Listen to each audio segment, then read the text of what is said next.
So we've got some major new developments in the nationwide legal fight to dismantle the NFA after the new $0 tax change. Up to this point, the DOJ has been trying to defend the NFA by arguing that the system still functions properly and that it operates like a permissible regulatory scheme. The plaintiffs have already been pushing back against that, really, showing that there is real-world evidence that the ATF is exercising discretion and not running anything close to a neutral shall-issue system. But then they took things a step further. They brought in a brand new Supreme Court ruling and used it to argue something much bigger. Not just that the NFA is being applied incorrectly, but that it may no longer be constitutional at all.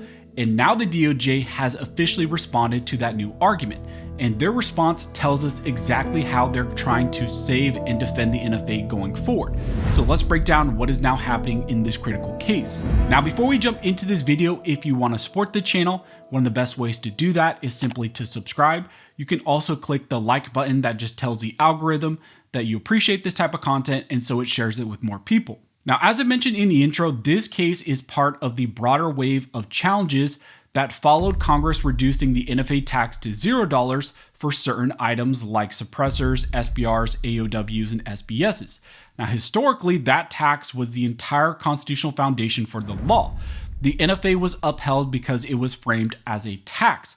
But now the tax has effectively been reduced to zero, and the plaintiffs argue that the law, the NFA, is no longer functioning as a tax at all. Instead, what remains is a system of registration, restrictions, and penalties that look like a standalone regulatory scheme. Right now, both sides in this case are trying to win the challenge at the summary judgment stage, and the DOJ says the NFA still survives, and the plaintiffs say that the system has lost its constitutional foundation because of the $0 tax.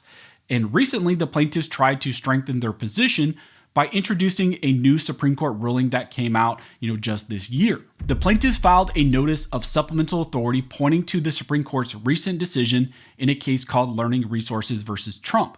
They argue that this case reinforces a strict separation between Congress's taxing power and its regulatory powers. And their argument was simply if the NFA was justified as a tax and the tax is now gone, then the law cannot continue to operate as a regulatory scheme. Now, before we dig deeper into this topic, I want to talk about an awesome chance and opportunity that you guys, the viewers, have to take part in this channel.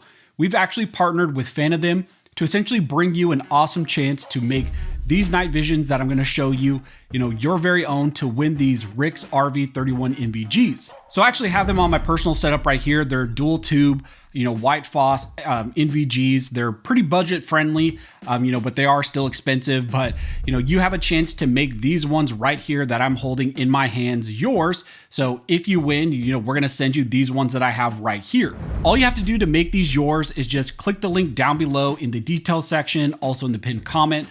Just go to fanofthem.com/scholar, buy a limited edition, collectible or digital download.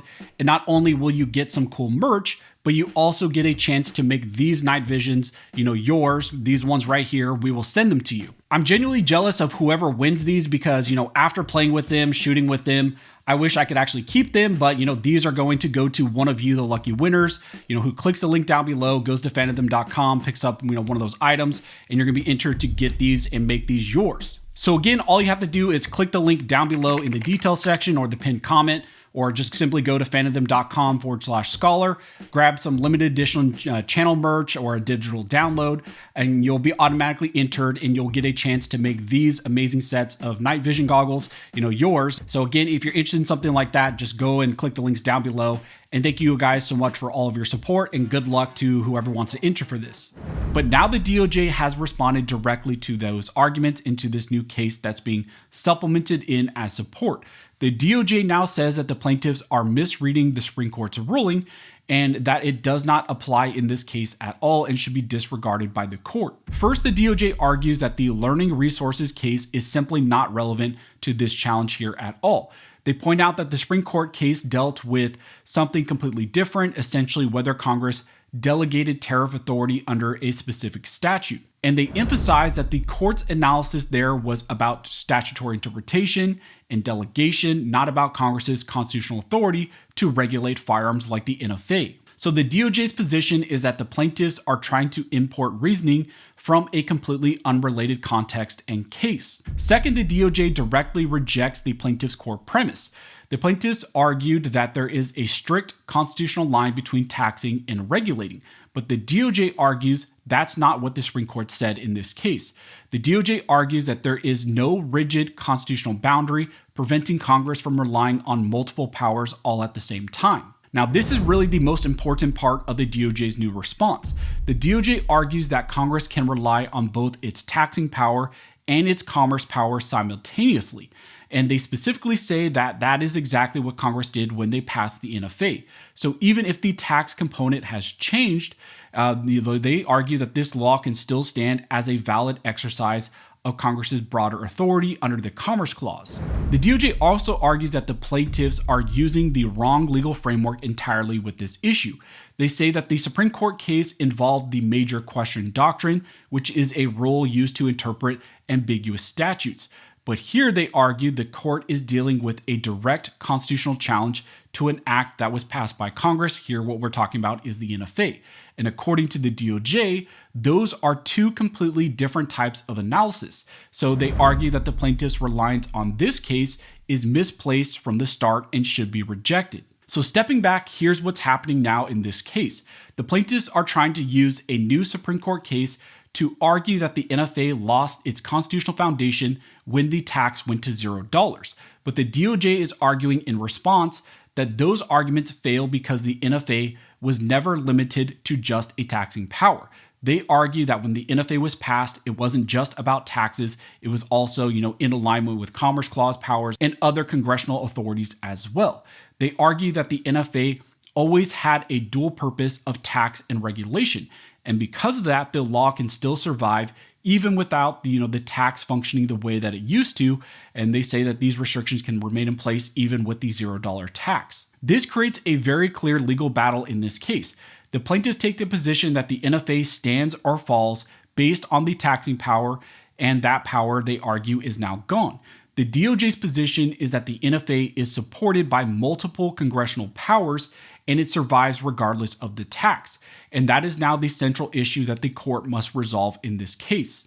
So stepping back, here's what we now have in this NFA challenge. We have the $0 tax, of course, that was passed by Congress, reducing it from $200 to $0. You have a regulatory system that's still being enforced and used.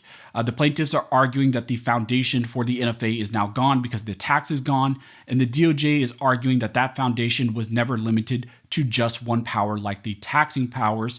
They argue that the NFA was passed using multiple variances of congressional powers, Commerce Clause, and things like that. And now a direct clash over how to interpret a new Supreme Court decision is playing into that as well. So this new DOJ response is a big deal because it shows exactly how the government plans to defend the NFA going forward. They are not conceding anything about the tax issue. They are not backing off this NFA law at all. Instead, they are expanding their defense, arguing that the NFA stands on multiple congressional grounds, and now the court has to decide which of those arguments wins and what direction do they want to go on this issue. So that's the latest update in the nationwide NFA challenge after the $0 tax. As soon as the court responds and as we get more information on this, I will let you guys know. If you have any questions, go ahead and comment down below and I will try to answer to the best of my ability.